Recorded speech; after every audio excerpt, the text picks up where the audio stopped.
Hello students, फिर से आपका स्वागत है और आप देखना शुरू कर चुके हो आपका अपना YouTube channel evening classes. Students, आप में से बहुत सारे ऐसे हैं जो कई सालों तक अंग्रेजी सीखने के बावजूद आज भी पार्ट्स ऑफ स्पीच में डिफ्रेंशिएट नहीं कर पाते। क्या आप भी उनमें से एक हैं? क्या आप भी नाउन और एडजेक्टिव के बीच डिफरेंस नहीं कर पाते हैं? क्या आप एडवर्ब और एडजेक्टिव के बीच डिफरेंस नहीं कर पाते हैं? तो आज की हमारी वीडियो स्पेशल आपके लिए है।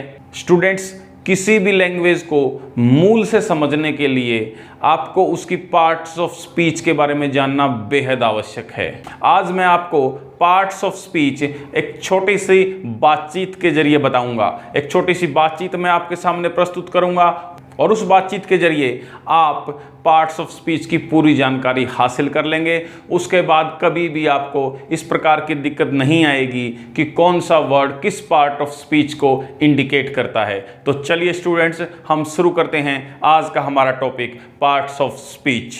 स्टूडेंट्स, इस टॉपिक का नाम पार्ट्स ऑफ स्पीच है। वाई? क्यों? स्पीच क्या है? What ever you speak is speech. जो भी आप बोलते हो, जिन भी शब्दों का आप इस्तेमाल करते हो, उन्हें स्पीच कहते हैं। जितने भी शब्दों का आपने प्रयोग किया, हम उनको 8 कैटेगरीज में डिवाइड कर सकते हैं। स्टूडेंट्स, मैं आपके सामने दो लोगों के बीच हुई बातचीत को प्रस्तुत करूंगा और उस बातचीत के जरिए आप डिफरेंट पार्ट्स ऑफ स्पीच को समझ जाएंगे, उनको आइडेंटिफाई करना सीख जाएंगे। मैंने लिखा ए और बी दो लोग हैं, वो आपस में बात कर रहे हैं। ए ने बी को कहा, क्या तुम राजू को जानते हो? उसने एक शब्द का इस्तेमाल किया, राजू। क्या तुम राजू को जानते हो? बी ने कहा, उसको कौन नहीं जानता? बी ने कहा, उसको कौन नहीं जानता? फिर ए ने कहा, शरारती लड़का है वो। उसने यहां एक शब्द का इस्तेमाल किया, शरारती, कि राजू शरारती है।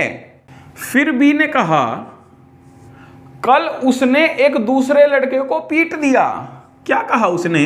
कि कल राजू ने एक दूसरे लड़के को पीट दिया। ए को पता था कि उसने पीट दिया, तो वो बोला कि ज्यादा पीट दिया भाई। क्या कहा? ज्यादा पीट दिया। ठीक है। फिर बी बोलता है, डंडे से पीट दिया। किससे पीट दिया?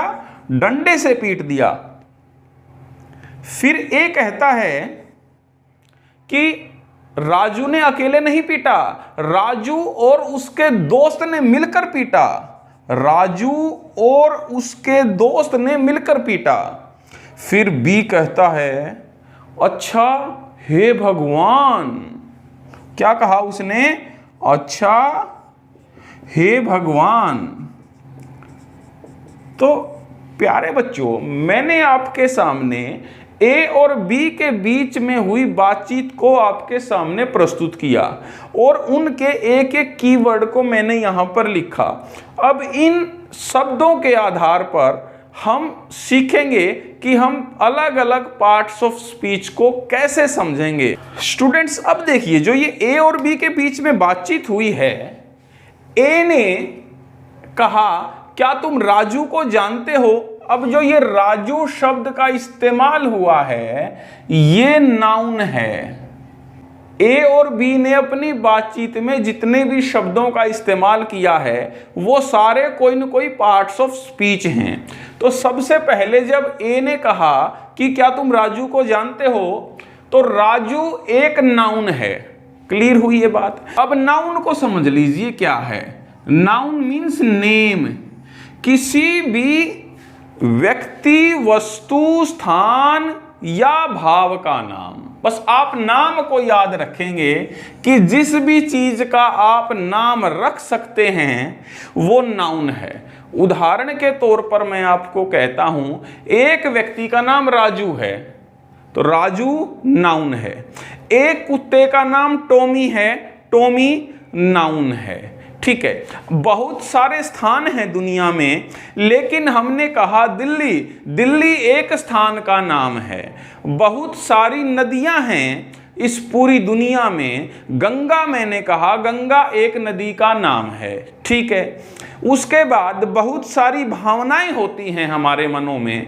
मैंने कहा लव, वो एक भावना का नाम है। मैंने कहा हेट्रेड, वो एक भावना का नाम है। मैंने कहा दुख, सोरो, वो एक भावना का नाम है। इसी प्रकार जो भी नाम हैं वो सारे नाउन होंगे। क्लियर हुई ये बात। फिर जब बी ने ए के क्वेश्चन के रिप्लाई में कहा उसको कौन नहीं जानता, ये उसको शब्द किसके लिए आया है प्यारे बच्चों? ये राजू के लिए आया है। राजू मीन्स नाउन के लिए आया है। तो जो शब्द किसी नाउन के लिए इस्तेमाल किया जाता है, a word that replaces a noun, एक ऐसा शब्द जो नाउन को रिप्लेस कर देता है, उसको हम कहते हैं प्रोनाउन। अब प्रोनाउन कौन से हैं students? I, we, you, he, she, it, they, ये सभी प्रोनाउंस हैं। आप अपनी स्क्रीन पर भी देख पा रहे होंगे कि यहां भी एक लिस्ट दी हुई है नाउन प्रोनाउंस की, इन्हें प्रोनाउन कहते हैं। इसके बाद स्टूडेंट्स बी ने जब उसको कहा कि हाँ मैं उसको जानता हूं, उसको कौन नहीं जानता, तो ए ने फिर उसके बारे में और बताया। आप भी ऐसा ही बात करते हो। ए ने बताया कि वह शरारती लड़का है। अब उसके बारे में एक नया शब्द यहां पर आया, शरारती। यानी यहां पर हमने ये बता दिया कि राजू कैसा है। तो ये हो जाएगा प्यारे बच्चों एडजेक्टिव। इसको आप हिंदी में कहते हो विशेषण। आप याद रखेंगे एक बात कि जब भी कोई ऐसा शब्द आए जो नाउन या प्रोनाउन के बारे में ये बताए कि वो कैसा है, वो अच्छा है, बुरा है, ऊंचा है, नीचा है, उसकी पॉजिटिव या नेगेटिव जो भी गुण या दोष बताया जाएगा वो एडजेक्टिव होगा। ठीक है ना बात? जो नाउन है, नाउन आपको बताएगा कौन या क्या, कि किसके बारे में बात हो रही है, वो नाउन है। यहां मैं आपको नाउन और एडजेक्टिव के बीच थोड़ा सा डिफरेंस बता देता हूं कि जब भी कोई शब्द ये जवाब देता है कि कौन, क्या, तो वो नाउन है। मैंने कहा हु या व्हाट, जो ये आंसर कर देता है कि कौन या क्या, वो नाउन है।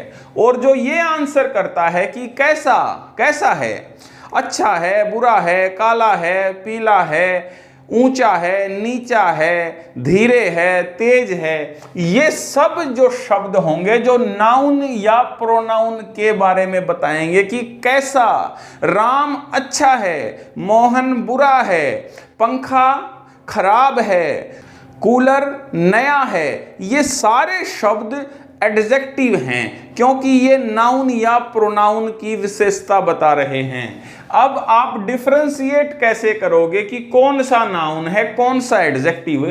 जो नाउन है वो आपको ये बताएगा कि कौन। जैसे मैंने कहा राजू आया, तो मैं आपसे पूछता हूं कौन आया, आप तुरंत कहोगे राजू आया। तो राजू ने क्या जवाब दिया? कौन। कौन शब्द का जवाब राजू ने दिया? राजू शब्द किस शब्द का जवाब है? कौन का जवाब है। तो राजू नाउन है। उसके बाद बच्चों फिर बी ने राजू के बारे में ही एक बात कही कि कल उसने एक लड़के को पीट दिया। अब ये जो पीट दिया शब्द है ये किसी क्रिया को बता रहा है कि राजू ने क्या किया, राजू ने पीट दिया। जो करना, जो किसी एक्शन के बारे में बताएगा, वर्ब, जो किसी काम, कोई काम हुआ है उसके बारे में बताएगा, उसको हम एक्शन कहेंगे। फिर स्टूडेंट ए ने कहा, जब उसने कहा कि उसने कल एक लड़के को पीट दिया, तो ए बोला कि ज्यादा पीट दिया। तो जो ज्यादा शब्द है इसने ये बताया कि कितना पीट दिया, कैसे पीट दिया। यानी ये जो शब्द है इसको हम एडवर्ब कहेंगे, क्रिया विशेषण कहेंगे। इट मीन्स ये शब्द आपको ये बताएगा कि कोई चीज कैसे हुई, कब हुई, कहां हुई और क्यों हुई। जो इन शब्दों का जवाब जो शब्द दे रहा है उसे एडवर्ब कहते हैं। याद रखना, एडजेक्टिव है जो वो नाउन या प्रोनाउन के बारे में बता रहा है कैसा, जबकि adverb how, when, where, why ये बता रहा है कि कोई चीज कब हुई, कहां हुई, कैसे हुई, क्यों हुई। ये एडवर्ब है, ये क्रिया की विशेषता बताएगा, एडजेक्टिव की विशेषता बताएगा या पूरे सेंटेंस की भी विशेषता बताएंगे, इसको हम एडवर्ब कहेंगे। उसके बाद स्टूडेंट्स बी ने कहा कि डंडे से पीट दिया, यानी जो ये शेष शब्द है इसने ये बताया कि किस चीज से पीट दिया, डंडे से पीट दिया। तो से जो शब्द है ये प्रीपोजिशन है और इसका नाम ही बता रहा है प्यारे बच्चों, प्रीपोजिशन। ये आमतौर पर किसी शब्द से प्री, उसकी पोजीशन उससे प्री होती है, पहले होती है, और ये शब्द के बाकी हिस्सों से उस शब्द का संबंध बताता है। For example students, the book is on the table. अब ये जो शब्द ऑन है प्यारे बच्चों, इसने टेबल और बुक के बीच रिलेशन बता दिया। ऑन की वजह से बुक और टेबल का रिलेशन आपको पता चला है, तो ऑन को हम प्रीपोजिशन कहेंगे। ठीक है प्यारे बच्चों। उसके बाद फिर ए फिर बोला कि राजू ने अकेले नहीं पीटा, राजू और उसके दोस्त ने, और इस और शब्द ने राजू और उसके दोस्त को जोड़ दिया, तो इसको हम कंजक्शन कहेंगे। और कंजक्शन जैसे जंक्शन होता है जहां पर कई पटरियां मिलती हैं, उसी प्रकार कंजक्शन भी किन्हीं दो शब्दों को, किन्हीं दो वाक्यों को, किन्हीं दो फ्रेजेस को, किन्हीं दो क्लॉजेस को जोड़ने का काम करता है, उसको हम कंजक्शन कहते हैं। स्टूडेंट्स फिर बी ने कहा अच्छा हे भगवान, दोनों ने मिलकर पीट दिया। तो जो ये शब्द हैं ये किसी भी भावना की तीव्रता को दिखाते हैं। अच्छा हे भगवान, दोनों ने मिलकर पीट दिया। तो जो शब्द किसी भी भावना की तीव्रता को बताएं उन्हें हम इंटरजेक्शन कहते हैं। ये जो इंटरजेक्शन हैं इनका अपने आप में कोई मीनिंग नहीं है। यहां पर अच्छा शब्द का मीनिंग नहीं है। ये यूं नहीं कह रहा कि ठीक किया, अच्छा किया, पीट दिया, या ये यूं नहीं, या ये भगवान को याद नहीं कर रहे। ये सिर्फ भावना की तीव्रता को बता रहे हैं। अच्छा, उनको एक प्रकार से सडन फीलिंग वो महसूस कर रहे हैं, इसको इंटरजेक्शन कहते हैं। इसके लिए जो अंग्रेजी में शब्द इस्तेमाल किए जाते हैं, अलास, फाई, ब्रेवो, जैसे ब्रेवो शब्द है, शाबाश। अब शाबाश शब्द का अपना कोई मतलब नहीं है, वो सिर्फ एक भावना की तीव्रता को दिखाता है, उसकी डिग्री को दिखाता है कि बहुत ज्यादा भावनात्मक होकर आप कोई बात कह रहे हो, शाबाश, बहुत अच्छा किया। तो इसलिए ये जो इंटरजेक्शन है ये आपकी भावना की तीव्रता, उसकी सडननेस को दिखाता है। स्टूडेंट्स अब हम बात करते हैं कि जो पार्ट्स ऑफ स्पीच है वो एब्सोल्यूट नहीं है। वो अपने आप में ऐसा नहीं है कि कोई शब्द प्रोनाउन है तो वो प्रोनाउन ही है, या कोई शब्द एडजेक्टिव है तो वो एडजेक्टिव ही है। किसी भी वर्ड का किसी पार्ट ऑफ स्पीच में क्लासिफाई होना उसकी फॉर्म पर या उस वर्ड पर डिपेंड नहीं करता, बल्कि वो उसके फंक्शन पर डिपेंड करता है। आइए इस बात को समझते हैं। स्टूडेंट्स देखिए, मैंने यहाँ पर 4 सेंटेंसेस लिखे हैं। अब इन चारों सेंटेंसेस में मैं आपको अंडरलाइन करता हूँ। मैंने लाइक शब्द का कई जगह इस्तेमाल किया है। अब आप भी यहाँ डिफ्रेंशिएट कर पाएंगे कि लाइक शब्द सिर्फ लाइक शब्द होने की वजह से वो कोई पार्ट्स ऑफ स्पीच नहीं बनता, वो उसके फंक्शन पर डिपेंड करता है कि वो किस पार्ट ऑफ स्पीच में it should be classified. Students पहले आप सेकंड सेंटेंस को देखिए, फर्स्ट सेंटेंस हम बाद में करेंगे। चिल्ड्रन लाइक आइसक्रीम, बच्चे आइसक्रीम पसंद करते हैं। तो जो ये लाइक शब्द है ये यहाँ पर क्या दिखा रहा है बताइए? एक एक्शन बता रहा है, एक कार्य बता रहा है कि बच्चे आइसक्रीम को पसंद करते हैं, तो ये यहाँ पर एक्शन को बता रहा है, तो ये एक वर्ब है। थर्ड सेंटेंस पर आइए students, like poles repel each other. Like मतलब यहाँ एक जैसे पोल्स ध्रुव, रिपेल ईच अदर एक दूसरे को रिपेल करते हैं। रिपेल मीन्स विकर्षण, यानी आकर्षण का जो एंटोनिम है उसको रिपेल बोलते हैं हम। तो लाइक यहाँ एक जैसे पोल्स। अब पोल क्या है? पोल एक थिंग का नाम है, एक वस्तु का नाम है, और लाइक ने कहा एक जैसे पोल्स, तो एक जैसे शब्द ने पोल्स की विशेषता बताई, उनके बारे में कुछ अच्छा बुरा या कुछ भी बताया, तो ये क्या यहाँ पर क्या है? एडजेक्टिव है। फोर्थ सेंटेंस में देखिए students, I have never seen a film like this. मैंने इस जैसी फिल्म पहले नहीं देखी।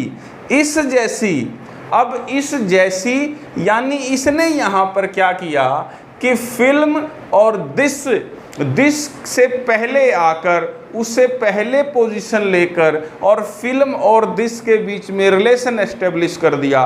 यहाँ इसको प्रीपोजिशन कहेंगे। फर्स्ट सेंटेंस में देखिए students, he is a man of strong likes and dislikes. वो एक व्यक्ति है मजबूत, उसकी मजबूत पसंद हैं और मजबूत नापसंद हैं।